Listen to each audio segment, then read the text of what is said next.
and I am a product specialist here at EasySoft. A few quick reminders. We are in listen-only mode. So if you have any questions, please use the chat window located to the right side of your screen. And at the end of this webinar, I will be happy to answer any and all questions that I can. The materials presented in this webinar are for educational purposes only and are not intended as legal advice.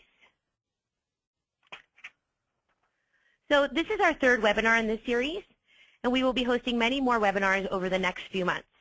That August 1st deadline is approaching quickly, and we want to make sure you have everything you need to be compliant. In this webinar, I want to focus on how automation can increase your productivity in an extreme way.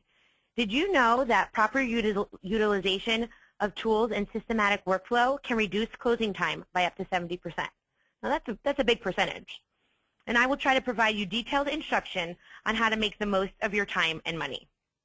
We all know that change is scary. However, if you are open-minded, you will see how using these features will improve your overall closing experience. So real estate practice is transitional work, and that makes it a prime candidate for total automation. So when I say total, I mean all aspects of real estate practice, from the beginning of the closing till the end. Since buying or selling a home is repetitive, closing to closing, similar processes are repeated.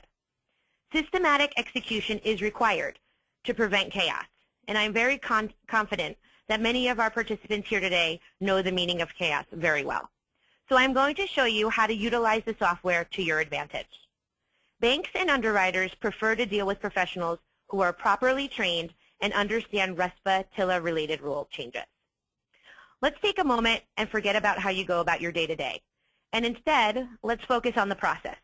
I want to outline and demonstrate how you can get a lot of mileage out of your own efficiency. Not every step which I outline may be applicable for you. Customs are different from state to state and region to region. However, it is likely that you will find an efficient solution for whatever your needs may be. I say this with the utmost confidence because of just telling you about the software. I will actually show you how to perform various activities in a fraction of the time. For this demonstration, I will use both the HUD and the CDF software to show the similarities. In the end, it is not about the software. It is about the utilization of efficient processes. No matter what you use, my focus today will be how we can provide you the tools and the information so you can do your job faster and more efficiently. That is the only way to stay profitable in this economy. So I'm going to begin with entering the case data. It's an organized, comprehensive data entry for the buyer, the seller, the lender, property, and the title. So I don't want to confuse you all today, but I do want to show you the similarities and the difference between the HUD and the CDF that we're going to be using in August. So let me first start off by using the HUD software. I've taken the liberty of preparing a sample HUD for all of you to see. And the thing that I'm going to focus on in this segment is the case data, which is located at the upper corner of your screen. So if I click on the case data, it's going to give me the information that I need in order to file. We're going to have the file title, the transaction type, which could be purchase, refinance, or sale, who we're representing, and all of the necessary information. We move over to the buyer, which will give you the borrower's name, second borrower, address, phone number, city, email, tax identification numbers, marital statuses. Third tab would be the seller. Seller information would be entered here. Property information, mortgage payoff, lender, other attorneys, realtor information. This is where you would put the realtor's commission, the title, government office, your firm, miscellaneous parties. So I want to start off by saying that this is a great way to start off your HUD. If you're not comfortable using the case data information and you want to start off using HUD page 1, you're able to do so. The information transmits back and forth. So if I change here borrower name from 1 to 3, and I go to the case data portion, go to the buyer, you'll see borrower name has changed from 1 to 3. And as I could do the same thing here and change it back to 1. If I go back to the HUD page 1, you'll see that name has changed. So all information is tracked and calculated throughout the case data and can be represented in the HUD. What I want to do now is I want to show you a quick glimpse of the new closing disclosure form. The new closing disclosure looks similar, but is a little bit different. Its outline is very, very similar. And you'll find the case data at the lower left-hand corner of your screen. So when I push case data, again, you'll see the info, the buyer information, seller, property, mortgage payoff. So this is just an area where you're going to be collecting data.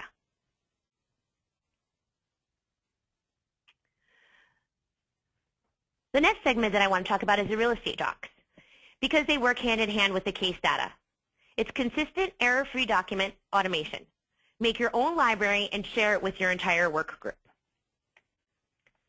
So again, I want to show you the HUD. And the reason why I started off with the case data is because some of our attorneys do not necessarily use our HUD software in every instance. You know, they may want to file a document, an affidavit, a letter, so they would go to the case data portion, fill out all the information that they had, and move on to the real estate docs. When I click on the real estate docs, you'll see we have common forms, and in this case, I've chosen New Jersey.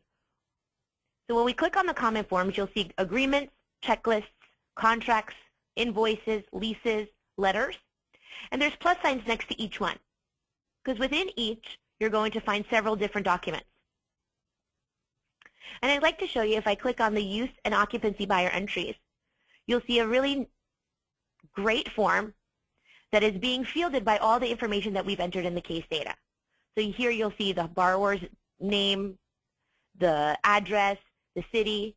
Here you'll see the sellers. And this is only populated one time through the case data. Each and every document that I pull up will have the same information. So there's no need to re-enter or enter any of the information more than one time.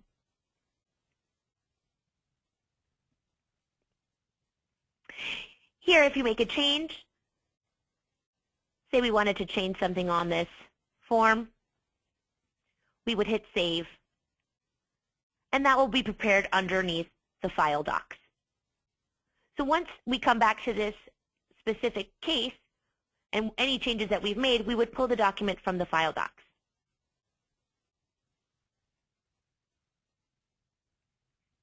You could also bring in your own forms from any sites that you have. As long as it's in a Word document, we can change that to an RTF, and we would be able to enter any and all of your data. Again, I would like to show you the difference between the HUD and the CDF. Same thing, the real estate docs is located at the lower left-hand corner of your screen. You would pull that up. Again, you would see common, you would see New Jersey forms, and you would be able to select any letters and have all of that information populated. As you can see, today's date. The things in yellow are things that the software does not recognize, so we don't know exactly what time this was entered and the place that you were going to file. So anything in yellow you would need to enter. You would hit Save, and that again would save underneath your file docs. Closing date of notice. So this really does save you some time because you only have to enter in the information once in each case, and it pre-populates hundreds of forms for you.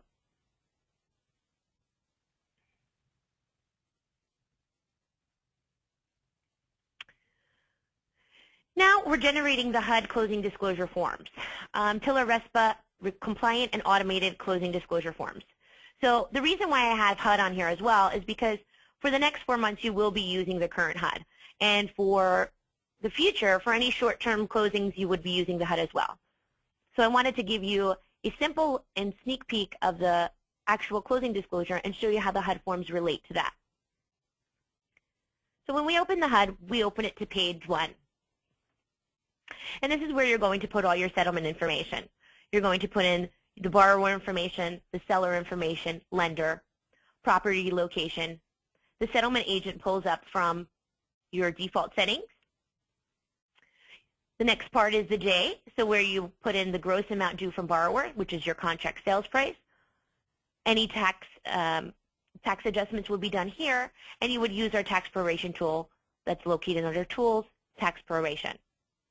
You'll see the city, county, school, condominium, and sewer. So when entering this information, you would need to know what the annual tax period was, monthly, quarterly, or semi-annually, who it's payable to, the starting date of the tax, the closing date of the tax. It will give you the summary of 365 days, how much is due for the above tax, and how much the seller has paid. The software will calculate the per diem and let you know if it's underpaid or overpaid. All you would hit is apply, and it will apply those figures to the necessary boxes. Paid in advance by seller would go into the 100 section, and paid outside of closing would go into the 200 section. So here you'll see that all the information that's located to the right of the side is for the buyer, and to the left is for the seller.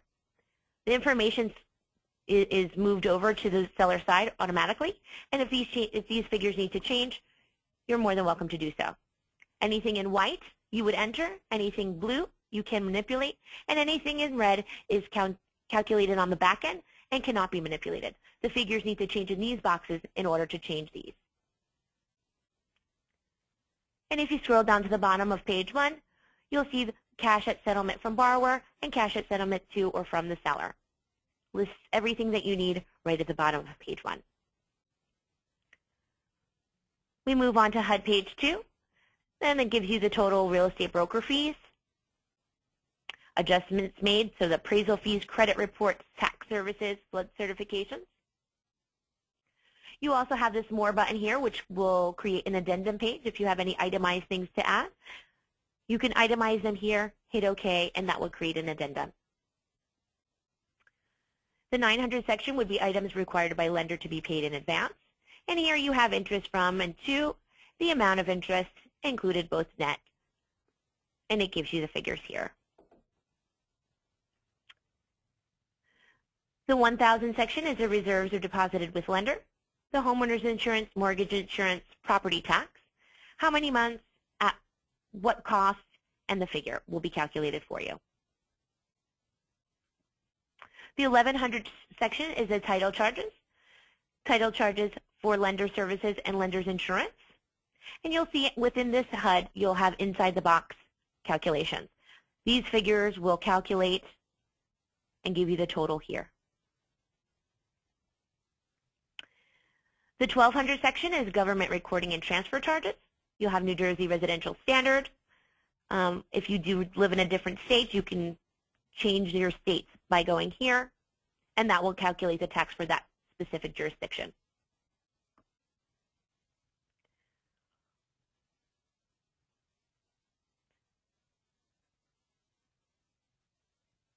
As we move down the line, the 1300 is additional settlement charges, services that you can shop for. And the 1400 section is total settlement charges. This is where you can print your signatures at the bottom of page 2, or you could have them on a separate addendum page. By default, this is checked to print at the bottom of page 2, but in essence, you can take that out and have a separate page. When we move to page 3, this is your automated GFE-HUD comparison page. You'll have your little buckets here. You'll have bucket 1, bucket 2, and if you scroll down a little bit, you have bucket 3. Charges that in total can change. And you also have a simplified GFE view. This makes it a lot easier for you to navigate through. You just put your POC amounts in and your GFE amounts in, and then hit close, and that pre-populates page 3 for you. If you need to add additional rows or delete the additional rows, you would be clicking on Add New Row, selecting the proper bucket, hitting OK, and that would add an extra line to that proper bucket. As you can see, you can remove and add very easily. Now I want to move on to the closing disclosure form.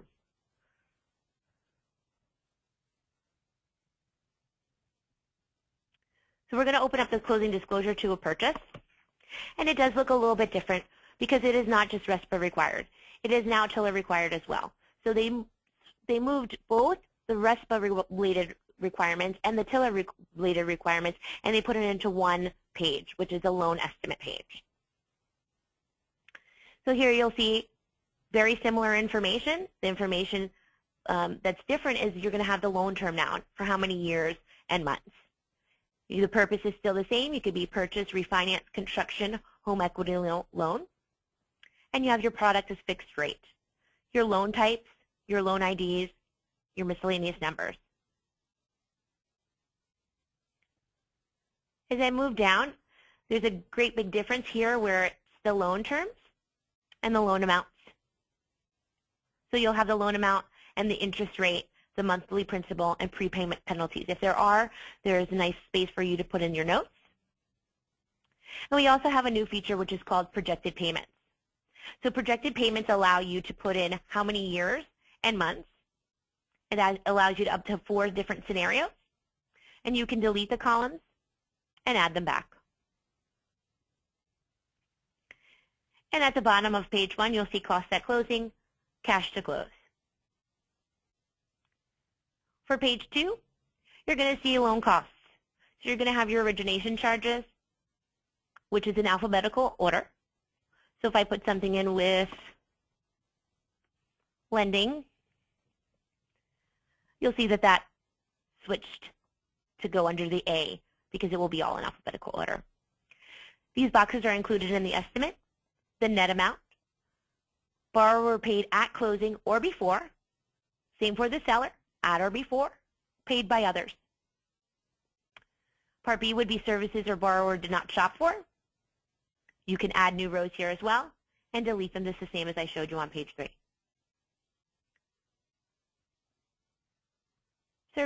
Section C is services borrower did shop for. Again, adding or deleting. All your subtotals are totaled for you right up at the top, so it's nicely viewed. Here you can see how we've equated these charges. We did A plus B plus C, and then you got your $4,799.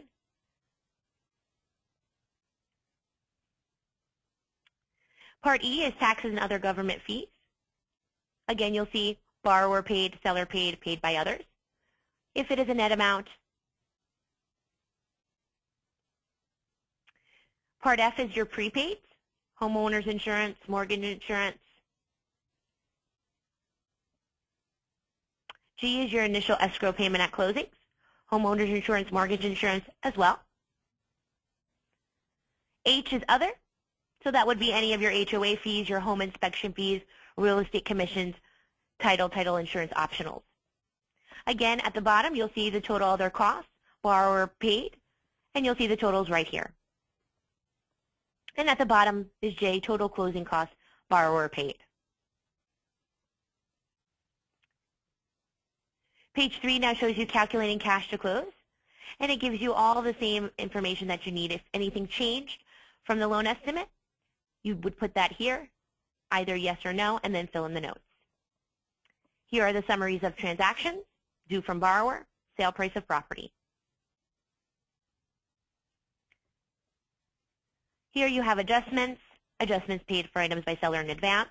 So this is where all your tax prorations will come in.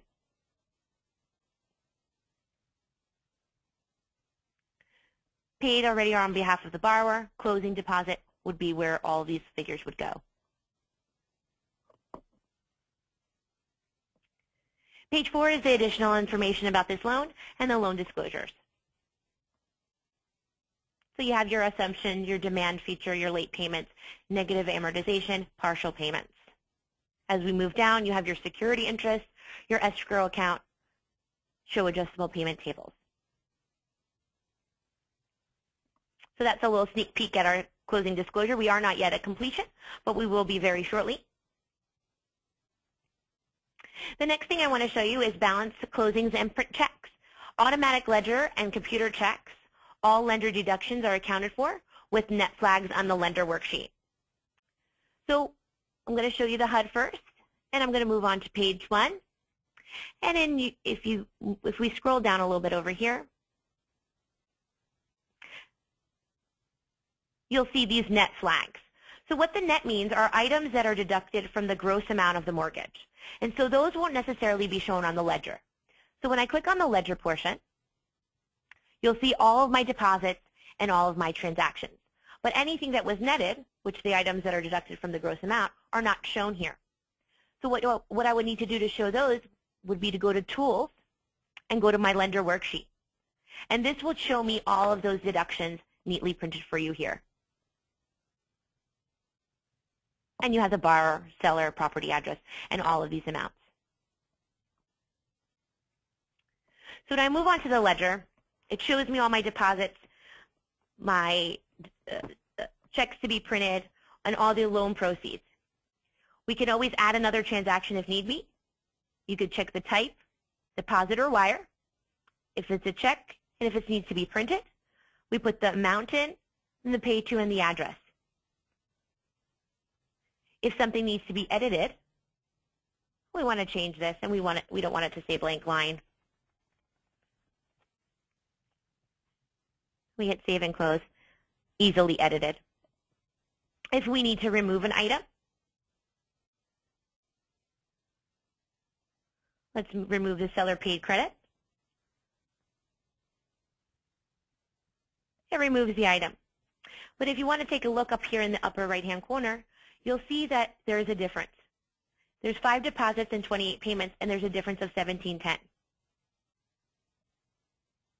So just in this, for all intents and purposes, I want to put in that $17.10 amount, so we balance the ledger.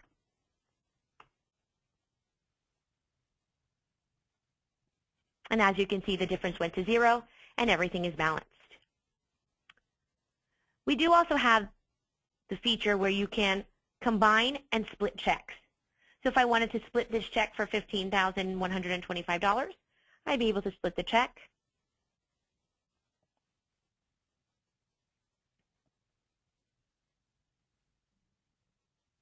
And just hit OK.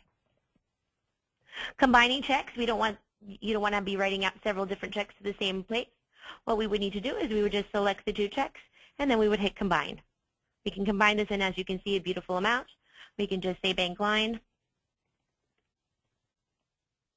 and hit Save and Close. And as you can see, if we go to scroll down to the bottom, that nicely combined our check. The wonderful thing about the software as well is there is a ledger statement. There is a closing ledger, which depicts all of your deposits, all of your payments, and all of your transactions, and authorized by the buyer.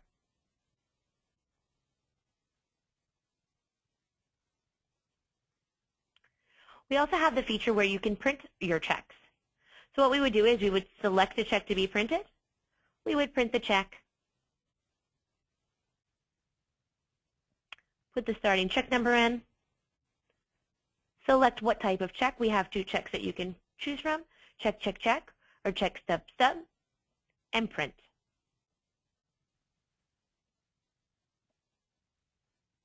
Now as I move on to the closing disclosure, it is relatively exactly the same.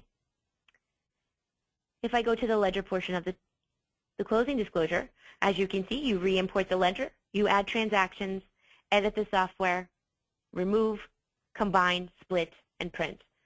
And the ledger statement, again, will print for you.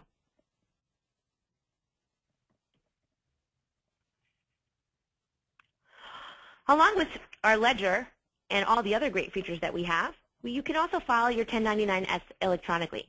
File as you go. One-click electronic filing. All reporting requirements, IRS, seller, etc. are met for only $10 per filing. So what you have to do is you contact us, we send you out a contract, you fill it out, and we send you back a password, and you're able to file after each and every closing. There's no reason to wait to the end of the year to file. So as soon as you get your information, you're able to close and file to the IRS directly. So what we would do is we would click on this 1099-S tab up here, and you would get all your transactional information. The file number, the property address, you would need to put in the description.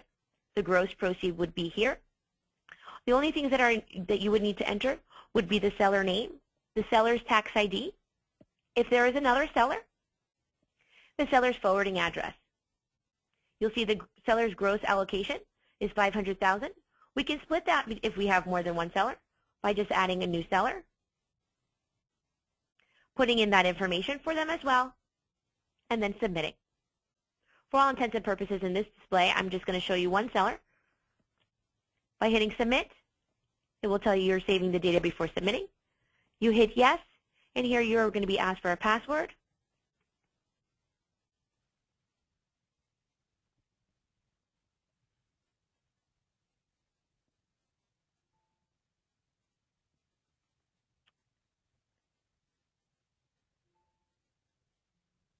Unfortunately, for 2014, we are not able to file, so the submission will not go through. But it's as easy as that. All you have to do is enter your tax ID and the password, hit submit. It's electronically submitted to us at EasySoft, and we then submit it to the IRS. And we also send a copy to your seller.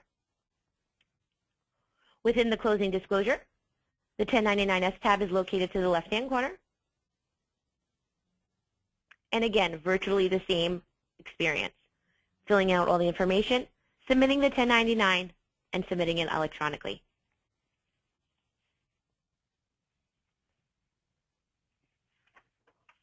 So where can you find the latest information on the CDF? Well, we've provided you with some websites, and I think the most important one is the consumerfinance.gov. The CFPB has a lot of information and puts out different things at all different times. So we want you to be well aware of what's going on. So the www.consumerfinance.gov, we have www.cfpbmonitor.com, www.nationalmortgagenews.com, and www.mortgagecompliancemagazine.com. We also have EasySoft resources. We have ongoing educational-driven webinars. We have our EasySoft website, our EasySoft blog, and our EasySoft support portal where you can answer almost any and all of your questions. Just remember, EasySoft is here for you every step of the way. So what if you don't have EasySoft? I want you to check with your current software provider to see if your software will be updated. A lot of our smaller competitors will not be updating because of the complexities in the new CDF. Automatic upgrade to CDF for our current users. If you do have any questions or have any comments or you need further assistance in playing with the software, you can always give me a call or you can contact me by emailing me at amy@easysoft-usa.com. I really want to thank you for attending, and I'm ready to answer any and all of your questions at this point in time.